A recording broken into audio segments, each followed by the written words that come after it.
Mi hijo me dio una sonrisa irónica mientras sostenía un contrato en sus manos y dijo con voz fría: vendimos la casa por $400,000. Yo grité con todas mis fuerzas: es mi casa. Esta es mi herencia. Él dio 2 pasos hacia mí, levantó la mano y me dio una bofetada tan fuerte que sentí el sabor de la sangre en mi boca.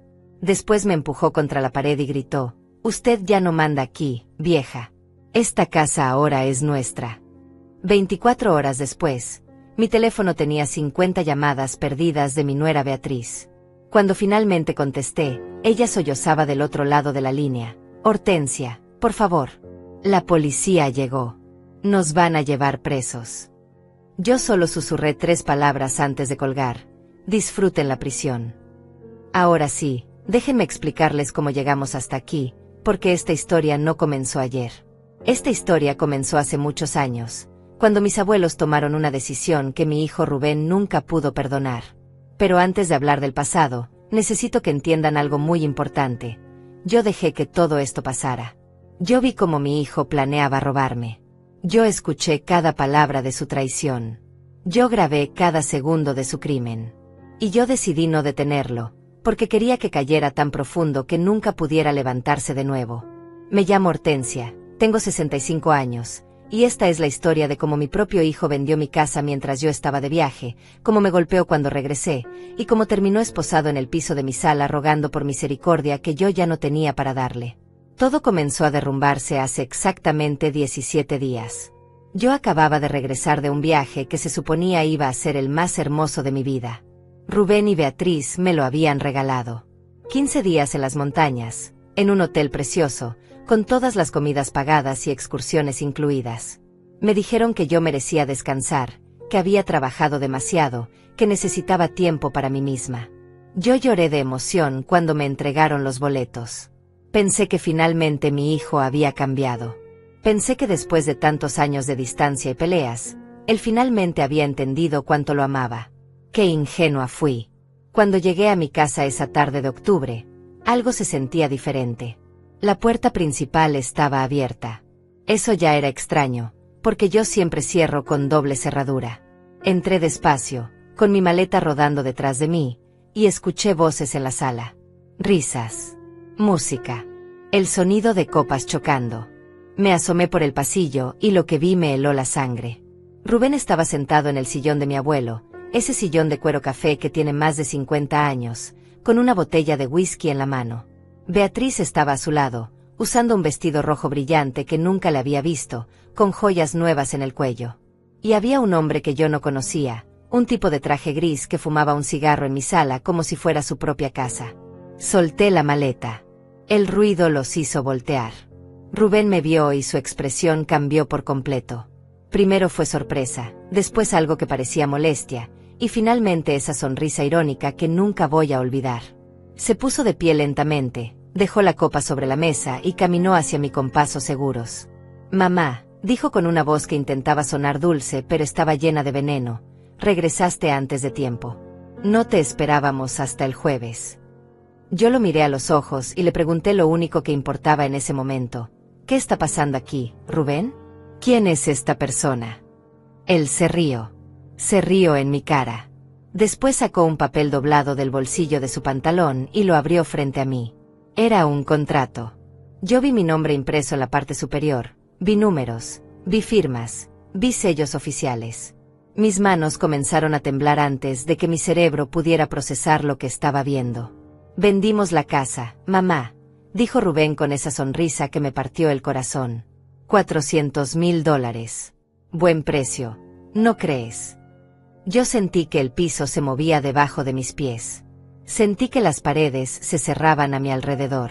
Sentí que el aire desaparecía de mis pulmones. ¿Qué? Fue lo único que pude susurrar. Él asintió, disfrutando cada segundo de mi dolor. Así es. Esta casa ya no es tuya. Ya firmamos todo. Ya recibimos el dinero. Este señor, señaló al hombre del traje gris, es el nuevo dueño. Rafael, saluda a mi madre. El hombre llamado Rafael levantó su copa hacia mí con una sonrisa burlona. Yo no podía moverme. No podía respirar. No podía creer lo que estaba escuchando. Esto es mentira, dije con voz rota. Yo nunca firmé nada. Yo nunca autoricé ninguna venta. Rubén se acercó más, tanto que pude oler el whisky en su aliento. Claro que firmaste, mamá. ¿Ya se te olvidó? La edad te está afectando. Mira, aquí está tu firma. Me mostró el papel de nuevo, señalando con el dedo una firma que se parecía a la mía, pero que yo sabía que nunca había escrito. Esa no es mi firma, grité con todas las fuerzas que me quedaban.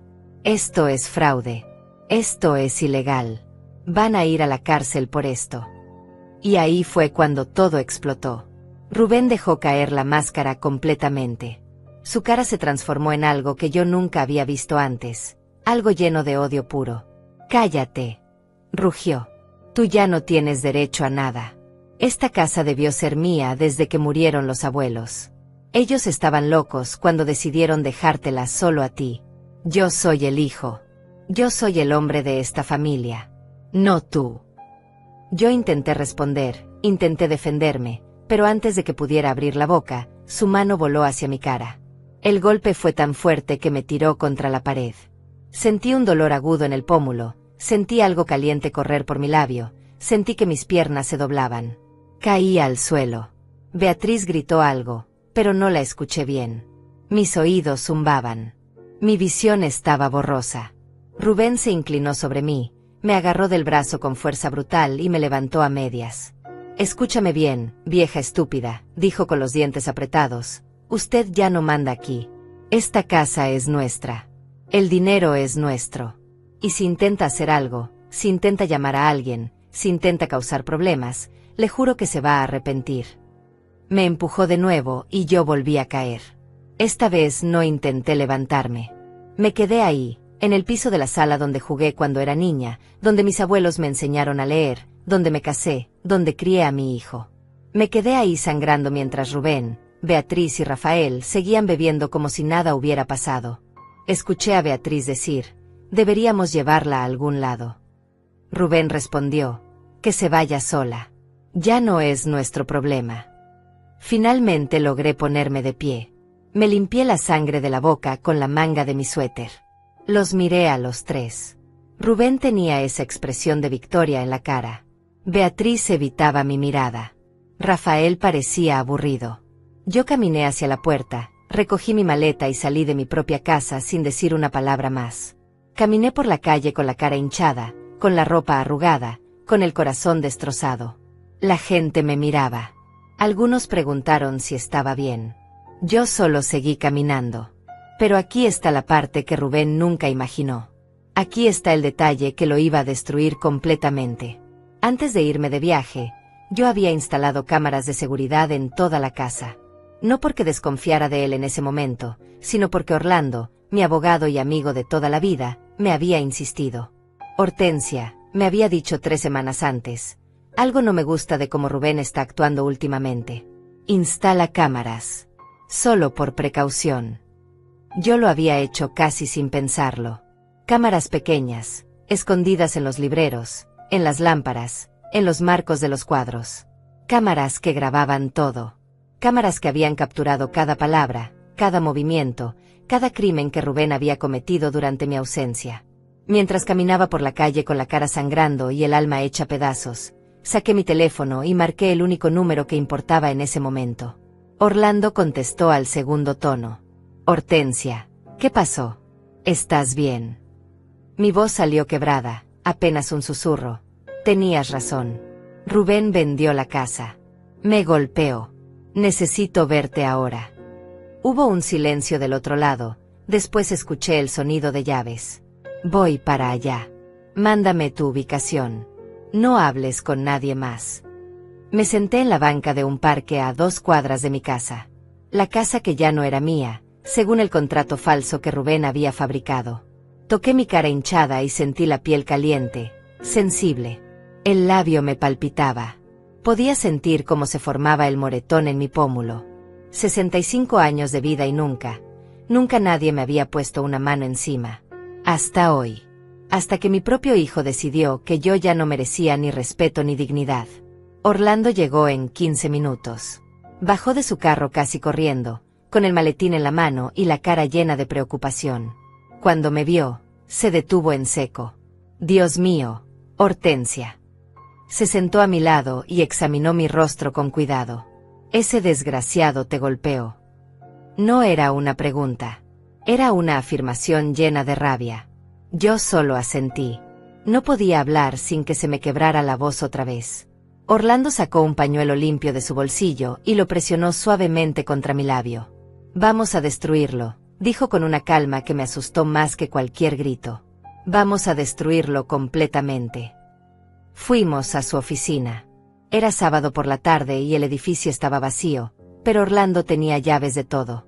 Me sentó en el sillón de cuero café de su despacho, me trajo agua, me dio pastillas para el dolor. Después abrió su laptop y me miró con esos ojos grises que conocía desde hacía 30 años. Cuéntame todo desde el principio. No te saltes ningún detalle. Y yo le conté. Le conté sobre el viaje sorpresa que Rubén y Beatriz me habían regalado. Le conté sobre las cámaras que él mismo me había pedido instalar. Le conté sobre lo que encontré cuando regresé a casa.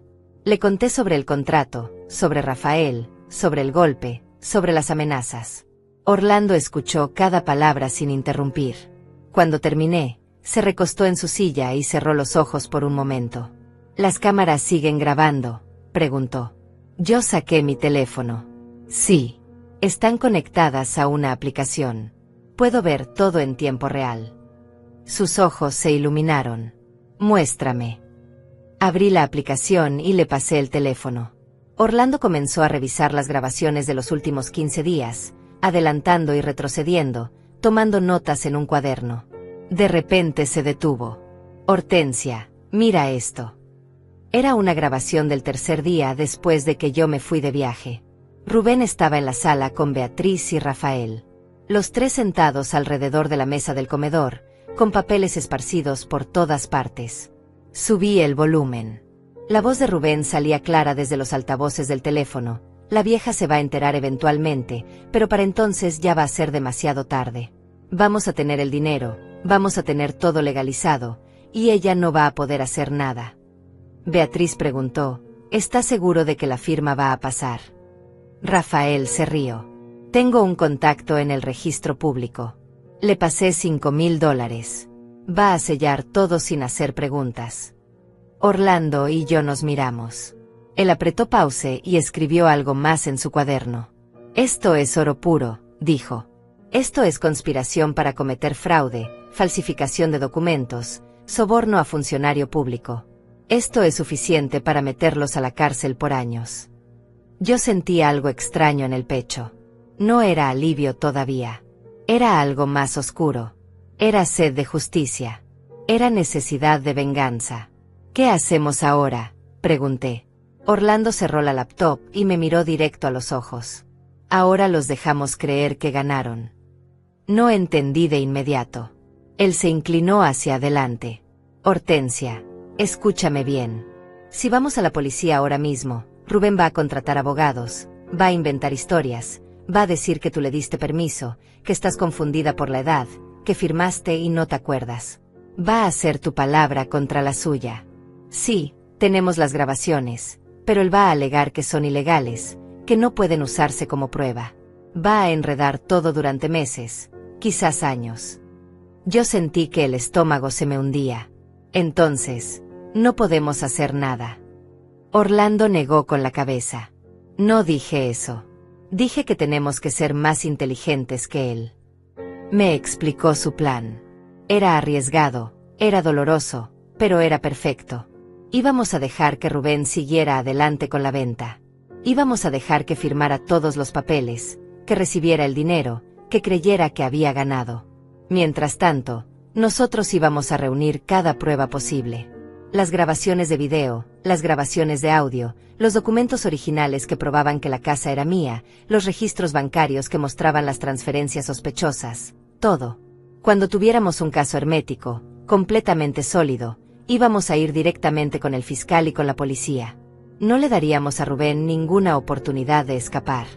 Pero eso significa que tengo que dejar que se quede en mi casa, dije. Eso significa que tengo que actuar como si hubiera perdido. Orlando asintió. Por ahora, sí. Pero créeme, Hortensia, cuando caiga, va a caer tan duro que nunca se va a levantar. Yo pensé en el golpe. Pensé en la sonrisa irónica de Rubén. Pensé en Beatriz usando joyas nuevas compradas con dinero robado. Pensé en Rafael fumando en mi sala. Y tomé una decisión. Hagámoslo. Pasé esa noche en un hotel pequeño cerca del centro. No dormí. Me quedé despierta viendo las grabaciones de las cámaras, viendo cómo Rubén y Beatriz celebraban en mi casa, viendo cómo traían más amigos, más botellas, más risas. En un momento, Rubén levantó su copa y gritó: «Por la libertad. Por nunca más tener que soportar a la vieja amargada». Todos brindaron. Yo apreté el teléfono tan fuerte que pensé que lo iba a romper. A la mañana siguiente, Orlando me recogió temprano. Fuimos al hospital primero. Necesitábamos documentar las lesiones. Un médico me examinó, tomó fotografías de los moretones, escribió un reporte detallado. «¿Quiere presentar una denuncia por agresión?», preguntó. Yo miré a Orlando. Él negó levemente con la cabeza. «Todavía no», dije. El médico frunció el ceño, pero no insistió. Me dio las copias del reporte médico y me deseó suerte. Después fuimos al banco. Yo necesitaba asegurarme de que Rubén no pudiera tocar mis otras cuentas. Hablé con el gerente, un señor mayor que conocía a mi familia desde siempre. Le expliqué la situación sin entrar en muchos detalles. Él movió la cabeza con tristeza. «Lo siento mucho, señora Hortensia. Voy a bloquear todas sus cuentas inmediatamente. Nadie va a poder acceder a ellas sin su presencia física y su identificación». Firmé los papeles necesarios. Al menos eso estaba seguro. Orlando me llevó después a su casa. Su esposa, una mujer dulce llamada Patricia que siempre me había tratado como familia, me recibió con un abrazo largo. «Quédate aquí todo el tiempo que necesites», dijo. Yo agradecí, pero sabía que no podía quedarme mucho. Tenía que seguir adelante con el plan. Tenía que prepararme para la guerra. Durante los siguientes 3 días, Orlando y yo trabajamos sin parar. Revisamos cada segundo de las grabaciones.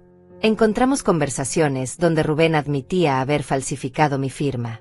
Encontramos el momento exacto donde le entregaba dinero a Rafael.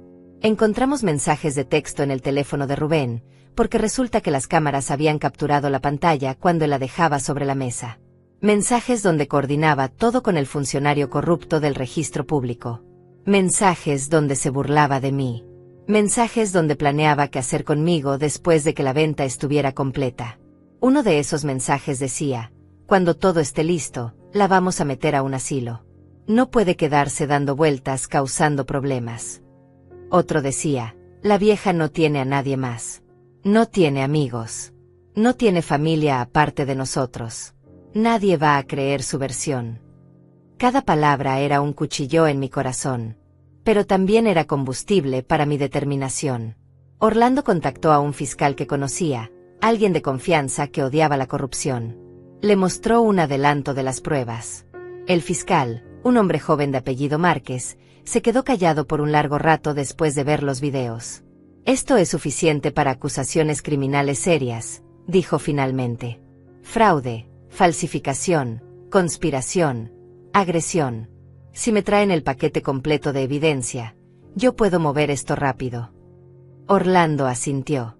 «Necesitamos una semana más. Queremos que termine de enterrarse solo». Esa semana fue la más larga de mi vida. Cada mañana me despertaba en la casa de Orlando con el cuerpo tenso y el corazón acelerado. Tomaba café mientras revisaba las cámaras en mi teléfono, viendo cómo Rubén y Beatriz vivían en mi casa como si siempre les hubiera pertenecido. Habían cambiado los muebles del lugar. Habían quitado las fotografías de mis abuelos de las paredes. Habían pintado la habitación principal de un color verde horrible que mis abuelos habrían odiado. Cada cambio era una puñalada, pero yo no podía hacer nada más que observar y esperar. El 4.º día después del golpe, Rubén hizo algo que nunca esperé. Me llamó por teléfono. Yo estaba en la oficina de Orlando revisando documentos cuando vi su nombre en la pantalla. Miré a Orlando con pánico. Él me hizo una señal de que contestara y rápidamente puso el teléfono en altavoz para grabar la llamada. Respiré hondo y contesté. «Hola». Mi voz salió temblorosa, perfecta para lo que necesitábamos. Mamá, dijo Rubén con un tono que intentaba sonar preocupado, ¿dónde estás? Han pasado días y no sabemos nada de ti. Yo apreté los puños. ¿Y ahora te importa dónde estoy? Después de robarme mi casa, después de golpearme, ahora te preocupas. Hubo un silencio incómodo del otro lado. Mamá, yo no te robé nada. Esa casa legalmente me pertenecía. Los abuelos estaban equivocados al dejártela solo a ti. Yo solo corregí un error. Su voz ya no sonaba preocupada. Sonaba fría, calculadora. Falsificaste mi firma, dije con voz quebrada. Eso es un crimen, Rubén. Él se rió. Se rió como si yo hubiera dicho algo gracioso. ¿Quién va a creerte, mamá? Tienes 65 años. La gente va a pensar que estás confundida, que tal vez firmaste y no te acuerdas.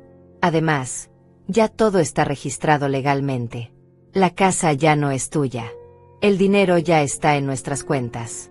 No hay nada que puedas hacer. Orlando me miró y movió los labios en silencio. Perfecto. Rubén estaba confesando todo otra vez, y esta vez en una llamada que estábamos grabando oficialmente. ¿Por qué me llamaste entonces?, pregunté. Rubén suspiró como si estuviera lidiando con una niña difícil. Porque a pesar de todo, sigues siendo mi madre. Beatriz y yo hemos estado hablando. Queremos hacer las paces. Queremos que vengas a cenar con nosotros este fin de semana. Podemos hablar de cómo seguir adelante, como familia. Sentí náuseas. ¿Quieres que vaya a cenar? A la casa que me robaste. Él ignoró el tono de mi voz. El sábado a las 7. Piénsalo, mamá. Sería bueno para todos. Colgó sin esperar mi respuesta. Orlando detuvo la grabación y sonrió. No era una sonrisa feliz. Era una sonrisa de cazador que acaba de ver a su presa caer en la trampa. Es perfecto, dijo. Él cree que ya ganó. Cree que eres inofensiva. Por eso se siente seguro invitándote, burlándose de ti. Yo asentí, pero por dentro me sentía destruida. Este era mi hijo. El bebé que cargué en mis brazos, al que le canté canciones de cuna, al que cuidé cuando estaba enfermo. Y ahora me trataba como si fuera basura. Pasé los siguientes 2 días investigando cómo había llegado Rubén a convertirse en esta persona. Orlando me ayudó a buscar en viejos archivos, en conversaciones que había olvidado, en señales que debí ver años atrás. Y lentamente, la verdad comenzó a armarse como un rompecabezas terrible. Rubén siempre había sido diferente. Desde niño. No era como los otros niños que jugaban y compartían. Él escondía sus juguetes para que nadie más los tocara. Mentía sobre cosas pequeñas sin razón. Culpaba a otros de sus errores. Mi esposo, que murió hace 2 años, siempre decía que Rubén tenía algo roto por dentro, algo que no sabíamos cómo arreglar. Cuando Rubén tenía 17 años, mis abuelos lo cacharon robando dinero de la caja fuerte de su casa. No era una cantidad pequeña. Eran $10,000 en efectivo que mi abuelo guardaba para emergencias. Rubén lo negó todo, lloró, dijo que alguien más lo había hecho. Pero mi abuela había instalado una cámara secreta después de que empezaran a desaparecer cosas. Lo tenían en video abriendo la caja fuerte con una llave que había copiado en secreto. Mis abuelos me llamaron esa noche. Recuerdo la tristeza en la voz de mi abuela cuando dijo: Hortensia, tu hijo tiene un problema serio. Algo muy malo está creciendo dentro de él. Intentamos de todo. Terapia, psicólogos, conversaciones largas sobre honestidad y consecuencias. Nada funcionó. Rubén solo aprendió a mentir mejor, a esconder mejor sus actos. Cuando mis abuelos escribieron su testamento 5 años después, tomaron una decisión difícil. Me llamaron una tarde y me dijeron: vamos a dejarte todo a ti, Hortensia. No podemos confiar en que Rubén use esta herencia para algo bueno. Sabemos que tú la vas a cuidar, que vas a mantener esta casa en la familia de la manera correcta. Yo lloré ese día. No porque quisiera la herencia, sino porque significaba que mis abuelos habían perdido toda esperanza en su bisnieto. Rubén nunca lo supo oficialmente hasta que mis abuelos murieron. Yo tenía 48 años cuando eso pasó. Rubén tenía 26. Cuando el abogado leyó el testamento y quedó claro que la casa, el dinero, Todo, era solo para mí. Rubén se levantó de la silla y salió del despacho sin decir palabra. No habló conmigo durante 3 años después de eso. 3 años de silencio absoluto. Cuando finalmente volvió, dijo que había madurado, que entendía la decisión de los abuelos, que quería reconstruir nuestra relación. Yo le creí. Qué estúpida fui. Los siguientes años fueron tranquilos. Rubén se casó con Beatriz, una mujer que parecía dulce al principio, pero que con el tiempo mostró ser tan manipuladora como él. Ellos venían a visitarme una vez al mes, siempre educados, siempre correctos. Pero yo notaba cosas. Notaba cómo Rubén miraba la casa, cómo tocaba los muebles, cómo preguntaba sobre los documentos de propiedad con demasiada frecuencia. Notaba cómo Beatriz calculaba el valor de cada cosa con los ojos. Mi esposo también lo notaba. Ten cuidado, Hortensia, me decía. Rubén está esperando algo. No sé qué, pero está esperando. Mi esposo murió hace 2 años de un ataque al corazón. Fue rápido, sin dolor, pero me dejó completamente sola en esta casa enorme. Rubén y Beatriz vinieron al funeral. Lloraron, me abrazaron, me dijeron que siempre iba a tener su apoyo. Después del entierro, Rubén se quedó conmigo unos días. Me ayudó con los papeles del seguro, con los trámites bancarios, con todo lo legal que viene después de una muerte. Yo pensé que finalmente había encontrado al hijo que siempre quise tener. Pero lo que realmente estaba haciendo era estudiar mis finanzas, averiguar dónde estaba cada documento, aprender el sistema de seguridad de la casa, planear su robo. Los últimos 6 meses antes del viaje fueron extraños. Rubén empezó a visitarme más seguido. 2, 3 veces por semana. Siempre con Beatriz. Siempre trayendo comida, flores, regalos pequeños. Me hablaban de lo sola que me veía, de lo grande que era la casa para una sola persona, de lo peligroso que era para una mujer de mi edad vivir sin compañía. Deberías pensar en vender, decía Rubén con voz suave. Podrías comprar un departamento pequeño, más manejable, algo más seguro. Yo siempre respondía lo mismo, esta casa es mi hogar. Aquí están todos mis recuerdos. No voy a venderla nunca. Entonces empezaron las preguntas más directas.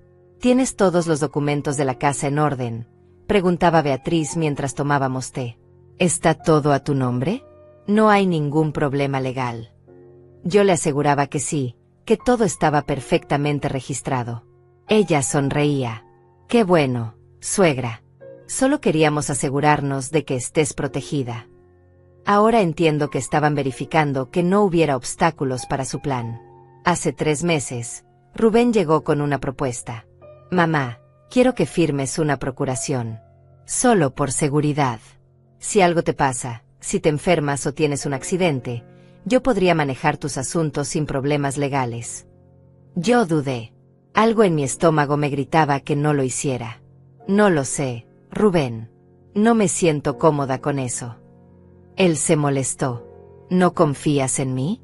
Después de todo lo que he hecho por ti estos meses. Yo me sentí culpable, pero me mantuve firme. No es desconfianza. Solo prefiero mantener las cosas como están. Rubén no insistió más ese día, pero vi la rabia en sus ojos cuando se fue. 2 semanas después de eso, fui a ver a Orlando para actualizar mi testamento. Le conté sobre la petición de Rubén. Orlando se puso serio inmediatamente. Hortensia, no firmes nada con él. Nada. Y quiero que instales cámaras de seguridad en tu casa. Yo me reí. Orlando, estás exagerando. Sé que Rubén puede ser difícil, pero es mi hijo. Él me miró con esos ojos que no dejaban espacio para discusión. Hazme caso. Instala las cámaras. Yo accedí solo para calmarlo. Gracias a Dios lo hice. Las cámaras fueron instaladas un martes por la mañana. Un técnico joven vino y colocó 6 cámaras pequeñas en lugares estratégicos. Una en la sala, escondida detrás de los libros en el estante. Otra en el comedor, dentro de una planta decorativa. Una tercera en la cocina, camuflada en el reloj de pared. 2 más en los pasillos y una última en mi habitación, oculta en el marco de un espejo antiguo. Todas conectadas a una aplicación en mi teléfono. El técnico me enseñó cómo usarla, cómo ver las grabaciones en tiempo real, cómo descargar videos. Con esto va a poder ver todo lo que pasa en su casa, esté donde esté, me dijo. Yo asentí, pensando que nunca las necesitaría realmente. Una semana después de instalar las cámaras, Rubén y Beatriz llegaron con la sorpresa del viaje. Fue un viernes por la tarde. Tocaron la puerta con esas sonrisas enormes que ahora sé que eran completamente falsas. Mamá, tenemos un regalo para ti, dijo Rubén mientras entraban. Beatriz traía un sobre dorado en las manos. Me lo entregó con dramatismo. Ábrelo. Suegra. Te va a encantar. Dentro había boletos de avión, reservaciones de hotel, cupones para restaurantes y excursiones. Todo pagado. 15 días en las montañas, en un resort de lujo a 8 horas de distancia. Yo me quedé sin palabras. ¿Esto es real?, pregunté con lágrimas en los ojos. Rubén me abrazó. Claro que es real, mamá. Te lo mereces. Has trabajado toda tu vida, has pasado por mucho con la muerte de papá. Necesitas descansar, desconectarte, disfrutar. Beatriz añadió, ya está todo listo. Sales el próximo martes. No tienes que preocuparte por nada. Yo lloré de emoción. Los abracé a los dos. Les agradecí una y otra vez. No saben lo feliz que me hacen, dije entre sollozos. Rubén me secó las lágrimas con su mano. Solo queremos verte sonreír, mamá. Solo eso. Esa noche, después de que se fueron, llamé a Orlando para contarle. Esperaba que compartiera mi alegría, pero su voz sonó preocupada. Hortensia, ¿no te parece extraño? Después de pedirte una procuración y que dijeras que no, ahora te regalan un viaje carísimo. Justo ahora. Yo me molesté. Orlando, por favor. Estás siendo paranoico. Mi hijo está tratando de ser mejor. Está tratando de compensar los años malos. Déjame disfrutar esto. Él suspiró. Está bien. Pero prométeme una cosa. Cuando estés allá, revisa las cámaras de vez en cuando. Solo para estar segura de que todo esté bien en la casa. Yo le prometí que lo haría, más para calmarlo que porque realmente creyera que era necesario. El martes salí hacia las montañas. Rubén y Beatriz me llevaron al aeropuerto. Me ayudaron con las maletas, me abrazaron en la puerta de seguridad, me desearon el mejor viaje de mi vida. Descansa, mamá. No pienses en nada. Solo disfruta, dijo Rubén. Yo subí al avión sintiéndome amada, sintiéndome afortunada de tener un hijo que finalmente había madurado. Qué ciega estaba. Los primeros 2 días en el resort fueron hermosos. El hotel era precioso, rodeado de pinos y montañas nevadas. La comida era deliciosa. Las habitaciones eran cómodas.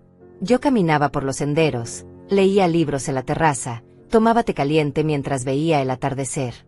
Me sentía en paz por primera vez en años. No revisé las cámaras. No pensé en la casa. Solo existía ese momento de tranquilidad. El tercer día, algo me despertó a las 3 de la mañana. No sé qué fue. Tal vez un mal sueño, tal vez instinto. Me quedé acostada mirando el techo, incapaz de volver a dormir. Finalmente tomé mi teléfono de la mesa de noche y abrí la aplicación de las cámaras, más por aburrimiento que por sospecha. Lo que vi me heló la sangre. Rubén estaba en mi sala. A las 3 de la mañana. Pero no estaba solo. Había 2 hombres con el que yo nunca había visto. Uno era Rafael, aunque todavía no sabía su nombre. El otro era un tipo calvo con lentes que revisaba papeles sobre mi mesa de comedor. Subí el volumen de mi teléfono y escuché la conversación. ¿Trajiste la firma de muestra?, preguntaba el calvo. Rubén sacó un papel de su mochila.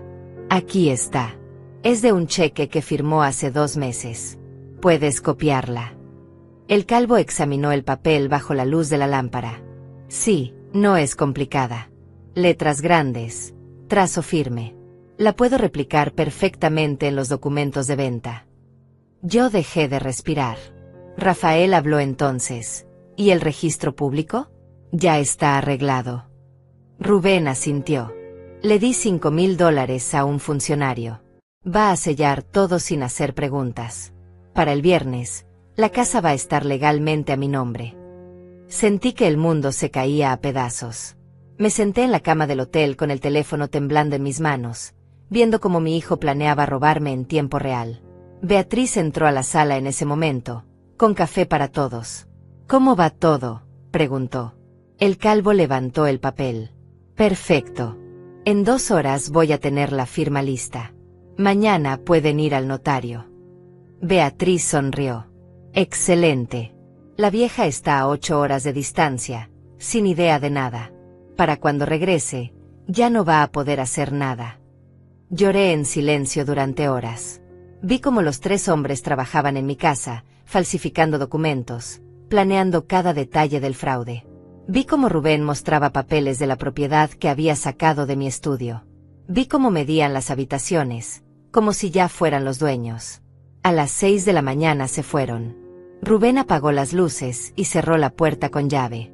Una llave que él tenía porque yo se la había dado años atrás, confiando en que solo la usaría para emergencias. Tomé mi teléfono con manos temblorosas y llamé a Orlando. Eran las 6:30 de la mañana. Él contestó con voz de sueño. «¿Hortensia? ¿Qué pasa?» No pude hablar durante varios segundos. Solo lloraba. «Orlando», finalmente logré decir, «tenías razón. Rubén me está robando. Lo vi todo. Está falsificando mi firma». Escuché cómo Orlando se despertaba completamente del otro lado. «Cálmate. Respira. Cuéntame exactamente qué viste». Le conté todo. Cada palabra de la conversación que había escuchado. Cada detalle que había visto en las cámaras. Orlando se quedó en silencio por un momento largo. «Hortensia, escúchame bien. Esto es muy grave, pero también es nuestra oportunidad. Las cámaras grabaron todo, ¿verdad?» Yo revisé la aplicación. Sí, todo está guardado en la nube. Orlando tomó aire. Perfecto. Ahora viene la parte difícil. Necesito que te quedes en ese hotel. Necesito que actúes como si no supieras nada. Porque si Rubén sospecha que lo descubriste, va a parar todo y vamos a perder las pruebas. ¿Quieres que me quede aquí viendo cómo me roba?, pregunté con voz rota. Sé que es horrible, dijo Orlando, pero piénsalo. Si lo dejamos continuar, si lo dejamos cometer el crimen completo, vamos a tener evidencia irrefutable. Vamos a poder meterlo a la cárcel, recuperar todo, destruir cualquier defensa legal que intente usar. Pero si interrumpimos ahora, él va a decir que solo estaba planeando, que nunca lo habría hecho realmente, que las conversaciones eran en broma. Yo cerré los ojos. Sabía que tenía razón, pero dolía tanto. Está bien, susurré finalmente. Me quedaré. Voy a ver todo y no voy a hacer nada. Orlando suspiró con alivio. Descarga todas las grabaciones. Guárdalas en varios lugares. Mándamelas por correo también. Y Hortensia, graba todo lo que pase de ahora en adelante. Cada conversación, cada movimiento. Lo vamos a necesitar todo. Colgamos. Yo me quedé sentada en esa cama de hotel, en medio de las montañas hermosas, sintiéndome más sola que nunca en mi vida. Los siguientes 12 días fueron una tortura. Cada mañana me despertaba, desayunaba, caminaba por los senderos como si estuviera disfrutando. Pero cada tarde, cada noche, revisaba las cámaras y veía cómo Rubén destruía mi vida. Lo vi firmar documentos falsos. Lo vi recibir dinero de Rafael. Lo vi celebrar con Beatriz. Lo vi quitar las fotografías de mis abuelos y tirarlas a la basura. Lo vi llevar muebles nuevos. Lo vi convertir mi hogar en algo irreconocible. El día 13 de mi viaje, vi algo que casi me hace regresar inmediatamente sin importar el plan. Rubén trajo a un fotógrafo profesional a la casa. Un hombre con cámaras caras y luces especiales. Pasó 3 horas tomando fotografías de cada habitación, del jardín, de cada rincón. Son para el anuncio de venta, explicó Rubén mientras el fotógrafo trabajaba. Vamos a publicar la casa como si ya fuera nuestra. Para cuando la vieja regrese, ya va a haber ofertas reales de compradores reales. Eso va a ser más difícil que cancele todo. Beatriz estaba sentada en el sillón de la sala, el mismo donde mi abuela solía tejerme suéteres cuando era niña, revisando su teléfono. ¿Ya subiste los papeles al registro?, le preguntó a Rubén. Él asintió con orgullo. Ayer. El funcionario hizo su trabajo.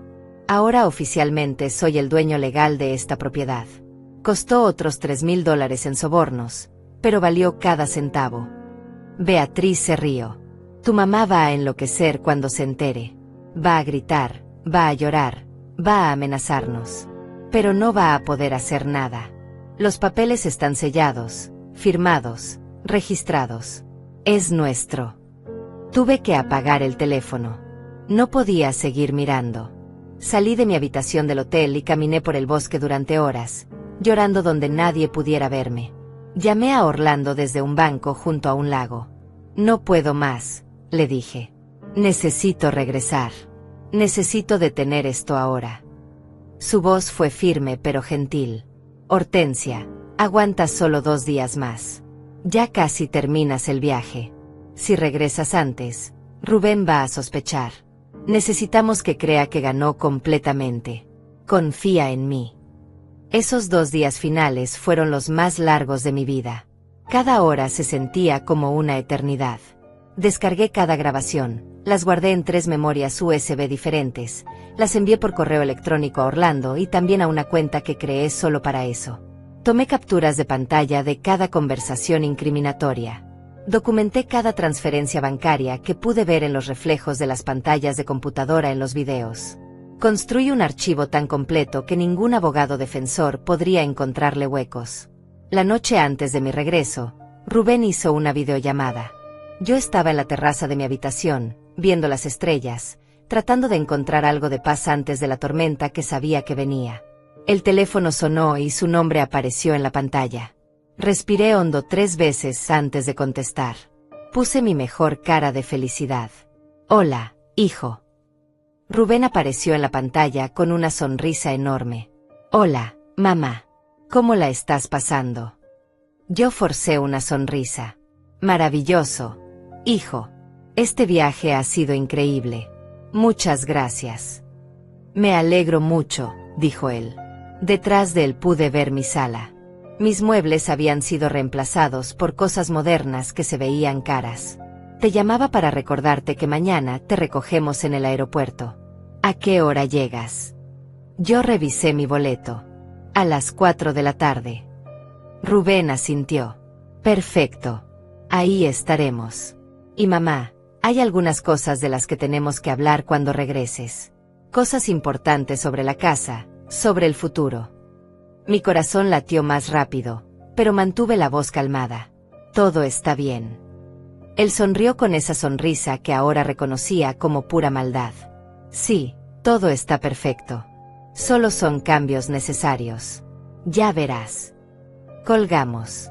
Yo me quedé mirando el teléfono durante largo rato. Cambios necesarios. Qué manera tan fría de describir un robo. Esa noche no dormí nada. Hice las maletas a las 5 de la mañana, desayuné sin probar realmente la comida, tomé el taxi al aeropuerto como autómata. En el avión de regreso, cerré los ojos e intenté prepararme mentalmente para lo que venía. Orlando me había dado instrucciones claras. Actuar sorprendida, actuar dolida, dejar que Rubén dijera todo lo que quisiera decir, grabar todo si era posible, y después salir de ahí sin confrontación física. Pero cuando llegué a mi casa y vi lo que habían hecho, cuando escuché las palabras de Rubén sobre la venta, cuando vi esa sonrisa irónica, algo dentro de mí se rompió. No pude seguir el plan. Grité, acusé, exigí. Y Rubén reaccionó exactamente como esperaba que lo hiciera alguien que cree que ya ganó. Me golpeó, me humilló, me echó de mi propia casa. Y las cámaras, esas cámaras que todavía estaban funcionando porque Rubén nunca las había encontrado, grabaron cada segundo. Ahora, 4 días después de ese momento horrible, yo estaba sentada en la oficina del fiscal Márquez junto a Orlando. Habíamos pasado las últimas 72 horas organizando cada pieza de evidencia en un caso hermético. Videos, audios, documentos, registros bancarios, reportes médicos de mis lesiones, testimonios de testigos que habían visto mis moretones. Todo perfectamente ordenado, etiquetado, con marcas de tiempo verificables. El fiscal Márquez revisó todo con cuidado meticuloso. Era un hombre de unos 40 años, delgado, con lentes de montura negra y una expresión seria que nunca cambiaba. Pasó 3 horas viendo videos, leyendo documentos, tomando notas en su computadora. Finalmente cerró la última carpeta y nos miró. Esto es uno de los casos más sólidos que he visto en años, dijo. Fraude documental con agravantes. Falsificación de firma. Soborno a funcionario público. Conspiración para cometer fraude. Agresión física con lesiones documentadas. Cada cargo tiene múltiples pruebas irrefutables. Orlando se inclinó hacia adelante. ¿Qué tan rápido podemos movernos? Márquez revisó su calendario. Puedo tener órdenes de arresto para mañana en la mañana. Voy a coordinar con la policía para ejecutarlas simultáneamente. Rubén, Beatriz y Rafael que mencionan. También voy a emitir una orden para arrestar al funcionario corrupto del registro público. Yo sentía algo extraño en el pecho. No era felicidad todavía. Era anticipación. Era necesidad de justicia. ¿Van a ir a la cárcel?, pregunté con voz apenas audible. Márquez me miró directamente a los ojos. Señora Hortensia, con estas pruebas, no solo van a ir a la cárcel. Van a quedarse ahí por años. Estamos hablando de múltiples delitos graves. Rubén está viendo mínimo 8 años de prisión. Beatriz al menos 5 por complicidad. Rafael probablemente 6. Y eso sin contar los cargos civiles que usted puede presentar después para recuperar cualquier dinero que hayan gastado. Yo asentí lentamente. 8 años. Mi hijo iba a pasar 8 años en prisión. Una parte de mí, la parte que todavía era madre, sintió dolor. Pero la parte más grande, la parte que había sido traicionada y golpeada, sintió que la justicia finalmente existía. Esa noche regresé a la casa de Orlando y Patricia. Cené con ellos en silencio, apenas probando la sopa que Patricia había preparado con tanto cariño. ¿Estás bien?, me preguntó ella mientras recogía los platos. Yo no supe qué responder. ¿Estaba bien? Mi hijo había intentado destruirme. Mañana iba a ser arrestado. Mi vida nunca volvería a ser la misma. No lo sé, dije finalmente. Pero estoy haciendo lo correcto. Patricia me apretó la mano. Sí, lo estás haciendo. A las 11 de la noche, mi teléfono comenzó a sonar. Era Rubén. Dejé que sonara hasta que fue a buzón de voz. Volvió a llamar inmediatamente. Y otra vez. Y otra vez. 6 llamadas seguidas. Finalmente envió un mensaje de texto. Mamá, necesitamos hablar. Ven a cenar mañana. Tenemos que arreglar las cosas como familia. Yo le mostré el mensaje a Orlando. Él sonrió con amargura. Está nervioso. Algo le está diciendo que las cosas no están saliendo como planeó. Pero ya es demasiado tarde para él. No respondí el mensaje. La mañana siguiente me desperté a las 6. No había dormido realmente, solo había cerrado los ojos durante algunas horas. Me bañé, me vestí con ropa cómoda, tomé café que no pude terminar. Orlando entró a la cocina a las 7. Márquez acaba de llamar. Las órdenes están listas. La policía va a ejecutarlas a las 9 en punto. Miré el reloj. 2 horas. En 2 horas mi hijo iba a ser arrestado. Orlando y yo llegamos a una cafetería a 3 cuadras de mi casa a las 8:30 de la mañana. Nos sentamos en una mesa junto a la ventana donde podíamos ver la calle, pero nadie podía vernos fácilmente desde afuera. Pedimos café que ninguno de los dos tocó. Yo tenía el teléfono en la mano, revisando obsesivamente las cámaras de la casa. Rubén y Beatriz estaban desayunando tranquilamente en mi cocina. Ella reía por algo que él había dicho. Los dos vestían ropa cara que yo nunca les había visto antes. Ropa comprada con el dinero de mi casa robada. A las 9:05, vi por la ventana de la cafetería como 3 patrullas se estacionaban frente a mi propiedad. 6 policías bajaron de los vehículos, todos con chalecos antibalas y armas en sus cinturones. El fiscal Márquez bajó de un carro oscuro que se estacionó detrás de las patrullas. Mi corazón latía tan fuerte que podía escucharlo en mis oídos. Ya llegaron, susurré. Orlando apretó mi mano sobre la mesa. Respira. Todo va a estar bien. Vi cómo los policías se acercaban a la puerta principal de mi casa. Uno de ellos tocó con fuerza. Cambié rápidamente a la aplicación de las cámaras en mi teléfono y subí el volumen. Escuché los golpes resonando dentro de la casa. Rubén apareció en la cámara de la sala, caminando hacia la puerta con expresión molesta. ¿Quién diablos toca así tan temprano?, lo escuché decir. Beatriz lo siguió desde la cocina, limpiándose las manos en un trapo. Rubén abrió la puerta. La expresión en su cara cuando vio a los 6 policías fue algo que nunca voy a olvidar. Primero confusión, después sorpresa, después miedo puro. «Señor Rubén Navarro», preguntó uno de los oficiales. Rubén asintió lentamente, incapaz de hablar. El oficial sacó un papel doblado. «Tenemos una orden de arresto en su contra por los delitos de fraude documental, falsificación de firma, soborno a funcionario público y agresión. Tiene derecho a permanecer en silencio». Las palabras continuaron, pero Rubén ya no escuchaba. Su cara se había vuelto blanca como papel. «¿Qué? No. Tiene que haber un error», finalmente logró decir. Beatriz gritó desde atrás. «¿Qué está pasando? ¿De qué están hablando?». Otro oficial se adelantó. «¿Señora Beatriz Ramos de Navarro?». Ella asintió con ojos enormes de terror. «También tenemos una orden de arresto para usted por complicidad en fraude y conspiración».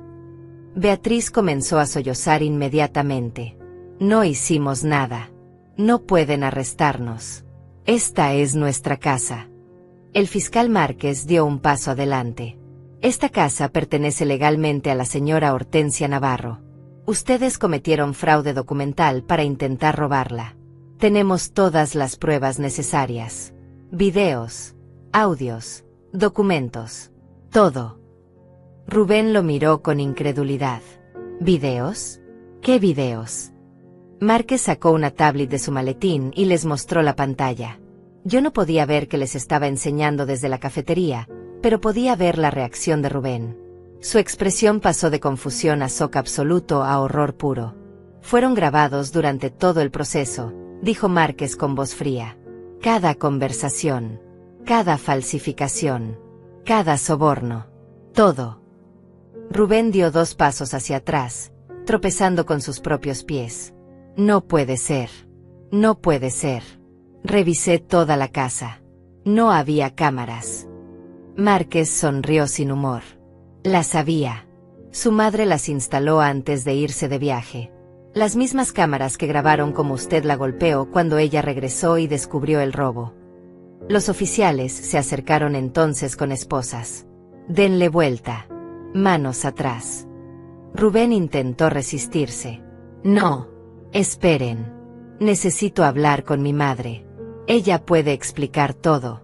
Esto es un malentendido». Pero los policías no esperaron. Lo giraron con firmeza y le pusieron las esposas en las muñecas.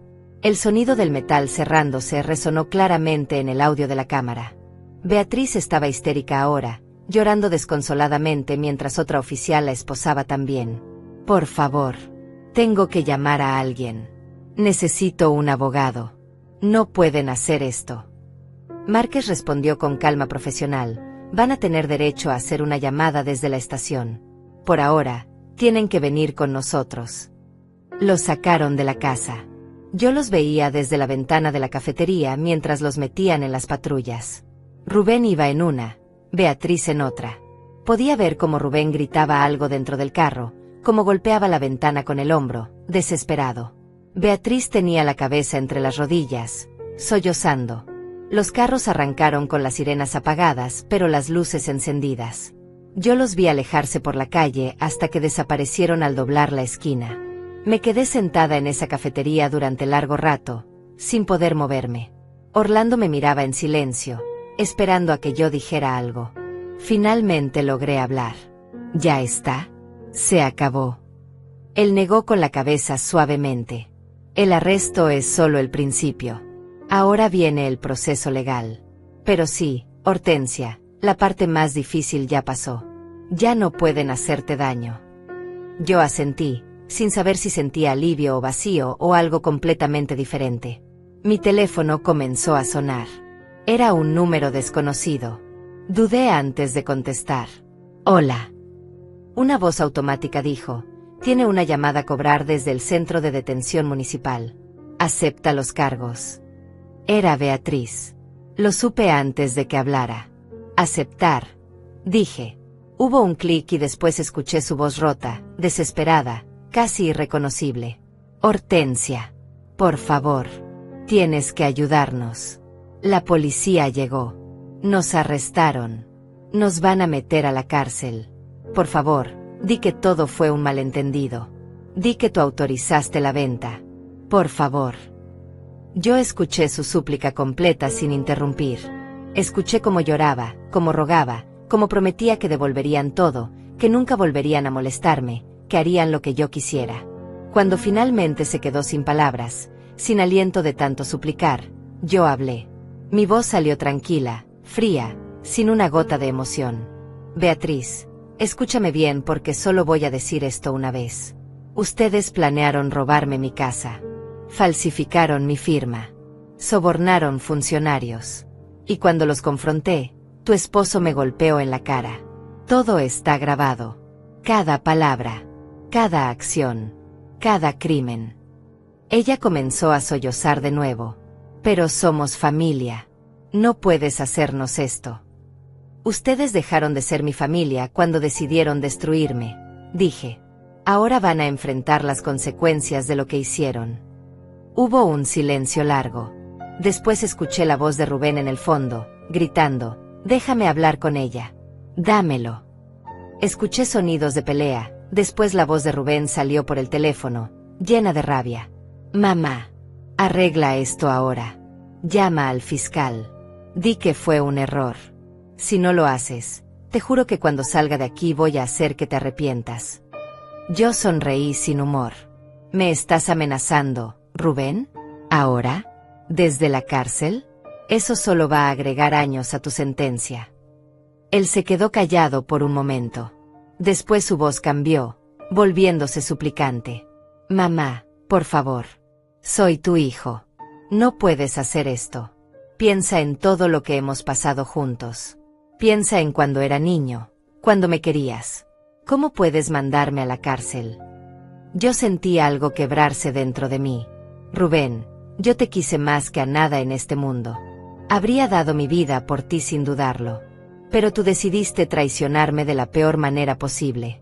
Intentaste robarme el hogar que mis abuelos construyeron. Me golpeaste. Me humillaste. Y lo peor de todo, nunca sentiste ni un segundo de remordimiento. Hiciste esto tú solo. Pero soy tu hijo, gritó con desesperación. Yo respiré hondo. Ya no, un hijo no le hace esto a su madre. Tú dejaste de ser mi hijo el día que decidiste destruirme. Hubo un silencio absoluto del otro lado. Después escuché su voz, apenas un susurro roto. Por favor. Yo cerré los ojos. Una última vez, sentí una punzada de dolor maternal. Pero la aplasté con el recuerdo de su sonrisa irónica, de su mano levantada, de sus palabras crueles. Disfruten la prisión, dije finalmente, y colgué. El teléfono comenzó a sonar inmediatamente después de que colgué. Era el mismo número del centro de detención. Rubén intentando llamar de nuevo. Rechacé la llamada. Volvió a sonar. Lo rechacé otra vez. Después de la quinta llamada, simplemente apagué el teléfono y lo guardé en mi bolso. Orlando me miraba con una mezcla de preocupación y orgullo. ¿Estás bien?, preguntó. Yo asentí, aunque no estaba segura de que fuera verdad. Necesito ir a la casa. Necesito ver qué dejaron. Caminamos las 3 cuadras en silencio. Cuando llegamos, había cinta policial amarilla cruzando la entrada. Un oficial joven estaba parado afuera custodiando la escena. Orlando mostró su identificación y explicó quién era yo. El oficial asintió. El fiscal Márquez dijo que la señora Navarro podía entrar cuando quisiera. Es su propiedad. Levantó la cinta para que pasáramos. Yo respiré hondo antes de cruzar el umbral. La casa estaba destrozada. No físicamente, pero emocionalmente. Todo lo que mis abuelos habían elegido con tanto cuidado había sido reemplazado o movido. El sillón de cuero café donde mi abuelo leía el periódico cada mañana ya no estaba.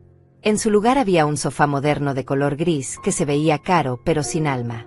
Las cortinas de lino blanco que mi abuela había cosido a mano habían sido reemplazadas por persianas metálicas. Las fotografías familiares que colgaban en las paredes habían desaparecido completamente. En su lugar había cuadros abstractos que no significaban nada. Caminé lentamente por cada habitación. La cocina tenía electrodomésticos nuevos. El comedor tenía una mesa de vidrio moderna donde antes estaba la mesa de madera antigua que había pertenecido a mis bisabuelos. Mi habitación, mi santuario, había sido convertida en algo irreconocible. Habían pintado las paredes de un color naranja brillante. Habían quitado mi cama y puesto una completamente diferente. Habían vaciado mi armario y lo habían llenado con ropa de Beatriz. Yo me senté en el borde de esa cama extraña en mi propia habitación y finalmente dejé que las lágrimas salieran. Orlando se sentó a mi lado sin decir nada. Solo puso su mano en mi hombro y me dejó llorar. Lloré por todo lo perdido. Por los recuerdos que habían sido profanados. Por el hijo que pensé que tenía, pero que nunca existió realmente. Por la ingenuidad de creer que las personas pueden cambiar cuando todo en su historia dice lo contrario. Lloré hasta que no quedaron más lágrimas, hasta que solo quedó un vacío extraño en mi pecho. Vamos a arreglar todo, dijo Orlando finalmente. Vamos a devolver esta casa a como era. Vamos a encontrar los muebles originales, si Rubén los vendió. Vamos a restaurar cada rincón. Yo negué con la cabeza lentamente. No sé si quiero quedarme aquí, Orlando. Ya no se siente como mi hogar. Se siente contaminado. Él suspiró. No tomes decisiones grandes ahora. Espera a que el polvo se asiente. Espera a que termine todo el proceso legal. Después decides. Los siguientes días fueron un torbellino de actividad legal. El fiscal Márquez nos mantenía informados de cada paso. Rafael había sido arrestado el mismo día que Rubén y Beatriz. Lo encontraron intentando cruzar la frontera con una maleta llena de efectivo. El funcionario corrupto del registro público también fue arrestado en su oficina, con evidencia suficiente en su computadora para acusarlo de docenas de fraudes similares durante años. La audiencia de fianza fue 3 días después de los arrestos. El fiscal argumentó que los 3 acusados eran riesgo de fuga y que habían demostrado capacidad para cometer fraude elaborado. El juez estuvo de acuerdo. Fianza negada. Rubén, Beatriz y Rafael iban a permanecer en prisión preventiva hasta el juicio. Yo no asistí a esa audiencia. No podía. Orlando fue en mi lugar y me contó todo después. Rubén preguntó por ti, me dijo esa tarde mientras tomábamos té en su sala. Le preguntó al juez si podía hablar contigo. El juez le dijo que eso dependía de ti, no de él. Yo negué con la cabeza. No quiero verlo. No quiero escuchar más súplicas o amenazas o manipulaciones. Orlando asintió. Eso es lo que le dije al fiscal. No va a haber más contacto entre ustedes a menos que tú lo solicites. Una semana después del arresto, me llamó el fiscal Márquez. Señora Hortensia, tengo noticias. Rubén y Beatriz quieren hacer un trato. Su abogado defensor dice que están dispuestos a declararse culpables de todos los cargos a cambio de sentencias reducidas. Yo me senté en el sillón de la sala de Orlando. ¿Qué significa eso exactamente? Márquez explicó. Significa que admitirían su culpabilidad oficialmente. No habría juicio. A cambio, en lugar de enfrentar las sentencias máximas que podrían ser de 12 años o más, recibirían sentencias de 8 años para Rubén y 5 para Beatriz. ¿Y Rafael? Pregunté. Rafael también quiere un trato. 6 años. Él está dispuesto a testificar contra el funcionario corrupto del registro público, lo cual nos ayudaría a asegurar una condena más fuerte en ese caso. Yo me quedé en silencio pensando. Márquez continuó. La decisión es completamente suya, señora Hortensia. Puedo rechazar el trato y llevarlo a juicio completo. Con las pruebas que tenemos, definitivamente ganaríamos y probablemente conseguiríamos sentencias más largas. Pero el juicio tomaría meses. Usted tendría que testificar, sería un proceso agotador. Pensé en sentarme en una corte, en tener que ver a Rubén cara a cara, en tener que contar la historia completa frente a extraños, en revivir cada traición, cada humillación. ¿Cuánto tiempo estarían realmente en prisión?, pregunté. Con buen comportamiento, probablemente Rubén cumpliría 6 años, Beatriz 4, Rafael 5. Pero lo importante es que quedarían con antecedentes penales permanentes. Nunca podrían borrar esto de sus historias. Nunca podrían conseguir trabajos decentes. Sus vidas quedarían marcadas para siempre. Acepto el trato, dije finalmente. No era solo por evitarme el juicio. Era porque sabía que 6 años en prisión iban a destruir a Rubén más que 12. 6 años era suficiente para romper su espíritu, pero no suficiente para que pudiera reclamar victimización completa. Era la cantidad perfecta de tiempo para que entendiera las consecuencias, sin poder culpar completamente al sistema. ¿Estás segura?, preguntó Márquez. Completamente segura, respondí. El acuerdo fue firmado 2 días después. Rubén, Beatriz y Rafael se declararon culpables ante el juez. Yo no fui a esa audiencia tampoco. Orlando me contó que Rubén había llorado cuando el juez leyó la sentencia oficial. 8 años en prisión estatal, sin posibilidad de libertad condicional antes de cumplir mínimo 6. Beatriz había desmayado cuando escuchó su sentencia de 5 años. Rafael simplemente había bajado la cabeza, aceptando su destino de 6 años sin decir palabra. Pero el caso no terminó ahí. Yo presenté una demanda civil contra los 3 por daños y perjuicios. Quería recuperar cada centavo que habían gastado del dinero robado. El carro nuevo que habían comprado. Las joyas. Los muebles caros. Los viajes. Todo. Mi abogado calculó que habían gastado cerca de $120,000 en solo 2 semanas. El juez civil dictaminó que los 3 eran responsables solidarios de devolverme ese dinero más intereses y daños punitivos. Total, $200,000. Nunca van a poder pagar eso, dijo mi abogado. Van a salir de prisión con deudas enormes que los van a perseguir por el resto de sus vidas. Cada trabajo que consigan, cada cuenta bancaria que abran, va a tener embargos automáticos hasta que paguen cada centavo. Yo asentí. Eso era exactamente lo que quería. No era suficiente que fueran a prisión. Necesitaba que sus vidas después de prisión también fueran difíciles. Necesitaba que nunca olvidaran lo que me hicieron. Orlando comenzó el proceso de restaurar la casa. Contrató investigadores privados para rastrear los muebles originales que Rubén había vendido. Algunos los encontramos. Otros habían desaparecido para siempre. Para esos, Orlando me ayudó a buscar réplicas lo más cercanas posible. Poco a poco, muy lentamente, la casa comenzó a parecerse otra vez al hogar que yo recordaba. Un mes después de las sentencias, recibí una carta. Era de Rubén. La reconocí por la letra en el sobre. Estuve a punto de tirarla sin abrirla. Pero algo me detuvo. La abrí con manos temblorosas. Adentro había 3 páginas escritas a mano. La letra era descuidada. Las palabras estaban manchadas en algunos lugares como si hubiera llorado mientras escribía. Mamá, comenzaba la carta, no espero que me perdones. No espero que me creas. Pero necesito que sepas algo. Tienes razón. Soy un monstruo. Siempre lo he sido. Desde niño algo dentro de mí estaba roto y nunca quise arreglarlo.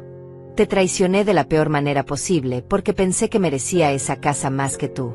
Pensé que los abuelos habían cometido un error al no dejármela.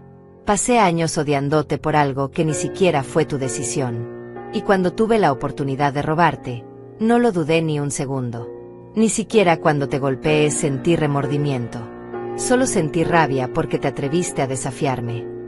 Continué leyendo la carta de Rubén con las manos temblando. Ahora estoy aquí encerrado, seguía la carta, con 6 años por delante para pensar en lo que hice. Los otros presos me preguntan por qué estoy aquí y cuando les cuento que intenté robarle la casa a mi propia madre, me miran con desprecio. Incluso los criminales tienen códigos. Incluso ellos piensan que lo que hice es imperdonable. Beatriz me culpa por todo. Dice que fue mi idea, que ella solo me siguió. Tal vez tenga razón. Tal vez la arrastré a este infierno conmigo. Cada noche me despierto pensando en el momento en que te golpeé. Veo tu cara. Veo la sangre. Veo la traición en tus ojos. Y sé que nunca voy a poder borrar esa imagen. La carta continuaba por 2 páginas más. Rubén hablaba de cómo la prisión le estaba cambiando, de cómo finalmente estaba enfrentando lo que realmente era, de cómo los años de terapia que mis abuelos pagaron nunca funcionaron porque él nunca quiso cambiar. Ahora no tengo opción, escribía. Aquí no puedo escapar de mí mismo. No puedo manipular. No puedo mentir. Solo puedo existir con la verdad de lo que soy, alguien que destruyó a la única persona que siempre me amó incondicionalmente. La última página me rompió de formas que no esperaba. No te estoy pidiendo perdón, mamá. Sé que no lo merezco. No te estoy pidiendo que me visites o me escribas. Sé que no volveré a verte nunca. Solo quiero que sepas que si pudiera retroceder el tiempo, si pudiera tomar diferentes decisiones, lo haría. Pero no puedo. Y ahora tengo que vivir con eso cada día durante los próximos 6 años y todos los días después. Te robé tu hogar. Te robé tu paz. Y lo peor de todo, te robé la posibilidad de tener un hijo que valiera la pena. Lo siento, no alcanza.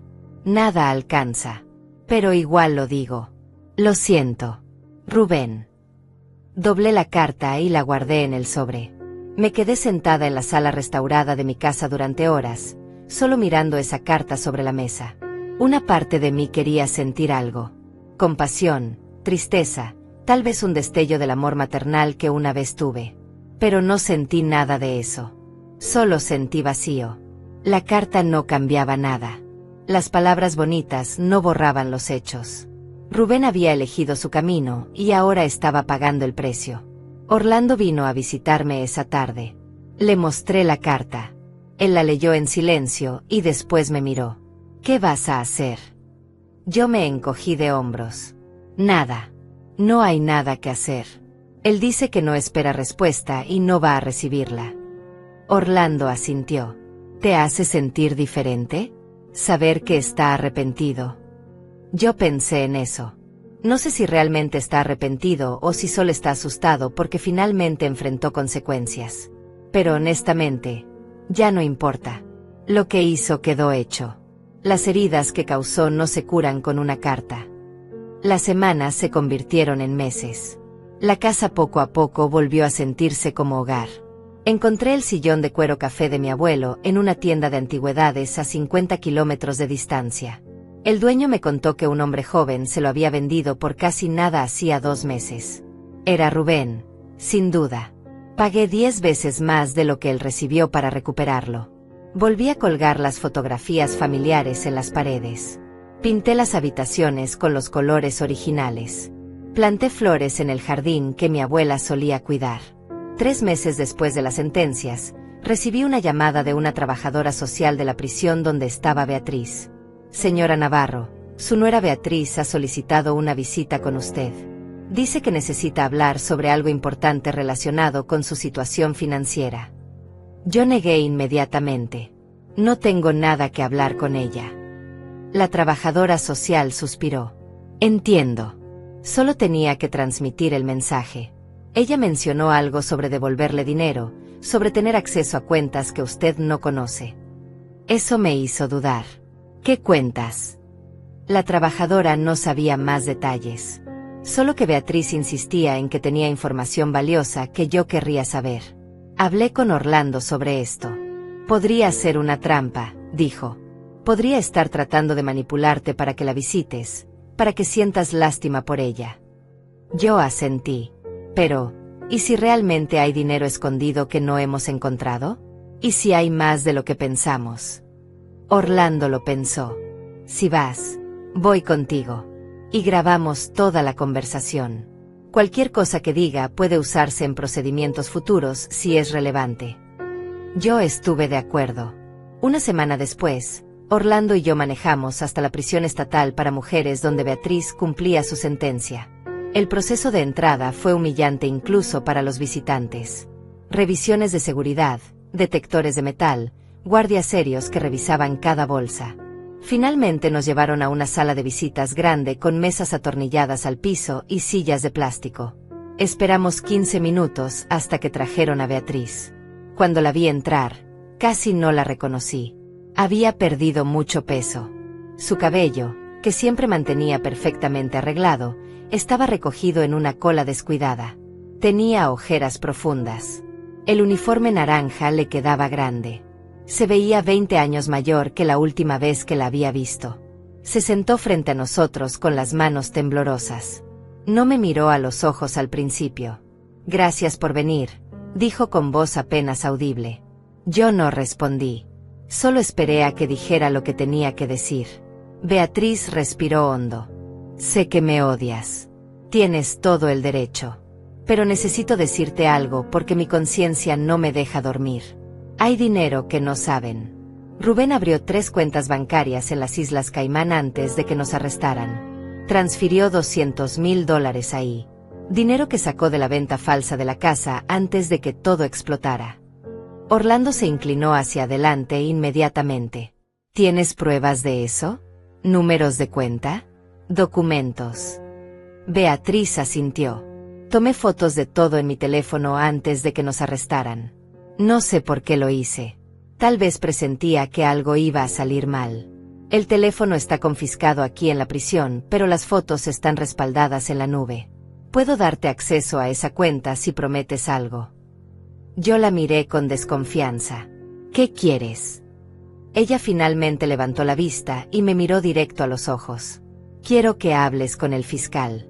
Quiero que le digas que cooperé, que di información valiosa. Tal vez eso me ayude a reducir mi sentencia, a salir antes por buen comportamiento. Yo me reí sin humor. ¿Quieres que te ayude? Después de todo lo que hiciste. Beatriz comenzó a llorar. Lo sé. Sé que no lo merezco. Pero, Hortensia, estoy muriendo aquí adentro. Cada día es una tortura. Las otras presas me tratan horrible porque saben lo que hice. No tengo a nadie. Mi familia me rechazó. Rubén ni siquiera me habla. Estoy completamente sola pagando por errores que tomé siguiendo a un hombre que resultó ser un monstruo. Sus lágrimas eran reales. Su dolor era real. Pero yo había aprendido que el dolor no borra los crímenes.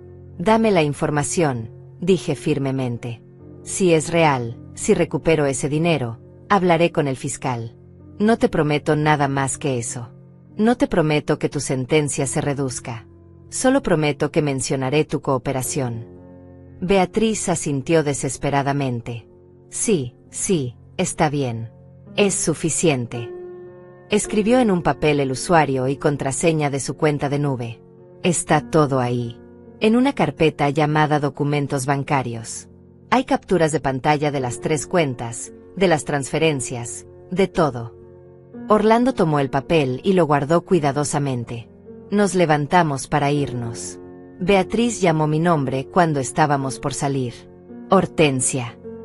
Me volteé. Ella estaba de pie ahora, con las manos agarrando el borde de la mesa. Yo también te escribí una carta. Pero nunca la envié porque sabía que no querrías leerla. Solo quiero que sepas que lo siento. Sé que fui cobarde. Sé que debí detener a Rubén en lugar de ayudarlo. Sé que te fallé como nuera, como persona. Si pudiera regresar el tiempo, habría elegido diferente. Yo la miré por un largo momento. Pero no puedes regresar el tiempo, Beatriz. Ninguno de nosotros puede. Solo podemos vivir con nuestras elecciones. Salimos de la sala sin mirar atrás. En el carro de regreso, Orlando revisó la cuenta de nube que Beatriz nos había dado. Es real, dijo después de varios minutos. Aquí está todo. 3 cuentas en las Islas Caimán. $200,000 distribuidos entre ellas. Incluso hay documentos mostrando cómo Rubén planeaba usar ese dinero para huir del país si las cosas salían mal. Yo cerré los ojos. $200,000 más. Dinero que habían robado y escondido pensando que nunca lo encontraríamos. Orlando contactó inmediatamente al fiscal Márquez con la información de las cuentas offshore. Márquez quedó impresionado con el descubrimiento. Esto es enorme, señora Hortensia. Voy a coordinar con las autoridades internacionales para congelar esas cuentas y repatriar los fondos. Va a tomar algunos meses, pero ese dinero va a regresar a usted. Cumplí mi promesa y le conté sobre la cooperación de Beatriz. Márquez dijo que lo consideraría en su próxima revisión de sentencia, pero no garantizó nada. Era lo justo. Los meses siguientes trajeron una paz extraña a mi vida. La casa estaba restaurada. Los procesos legales estaban resueltos. El dinero de las cuentas offshore fue recuperado y devuelto a mis cuentas. En total, logré recuperar casi todo lo que Rubén y Beatriz habían robado. Las demandas civiles siguieron su curso. Los embargos sobre sus salarios futuros estaban establecidos legalmente. La justicia, fría y matemática, había sido servida. Pero había algo que todavía me carcomía por dentro.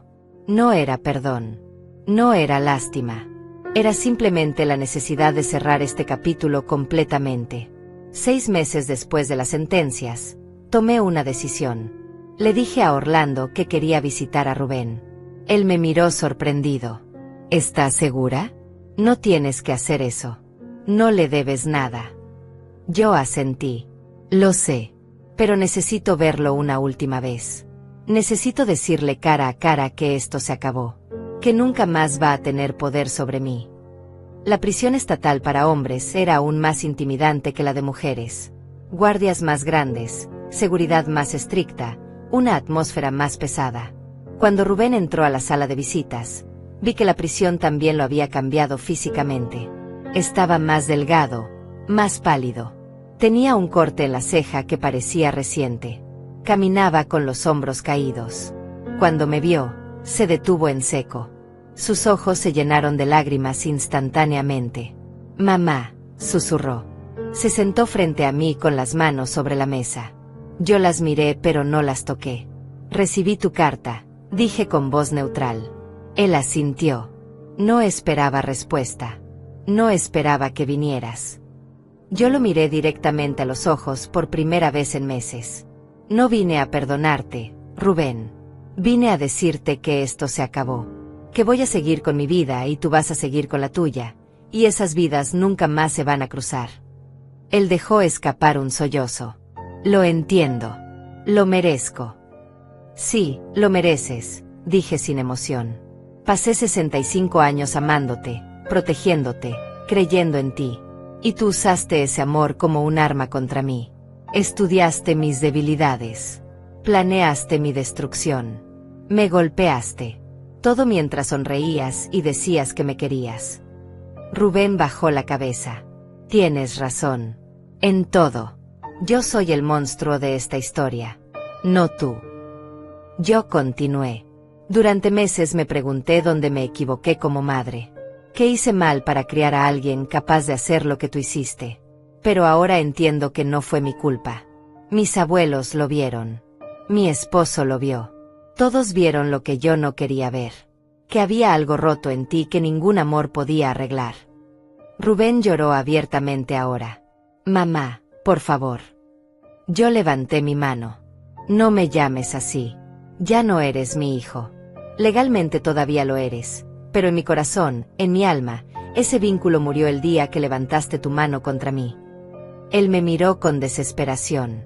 Entonces, ¿para qué viniste? Solo para decirme que me odias. Yo negué con la cabeza. No te odio, Rubén. El odio requiere emoción y yo ya no siento nada por ti.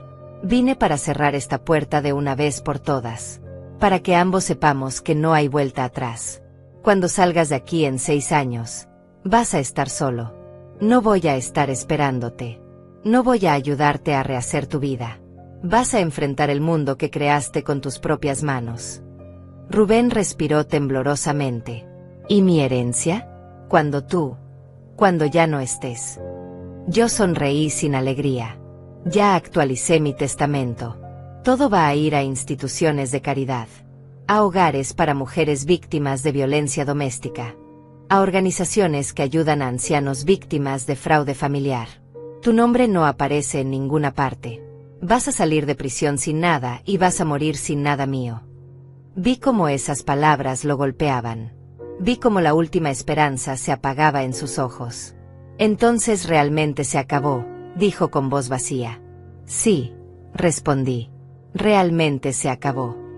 Me levanté para irme. Rubén llamó mi nombre una última vez. Hortensia.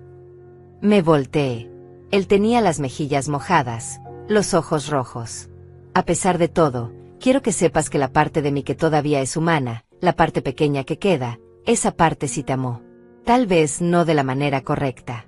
Tal vez de una manera egoísta y rota. Pero era amor. Yo lo miré por un largo momento. El amor no destruye, Rubén. El amor no roba.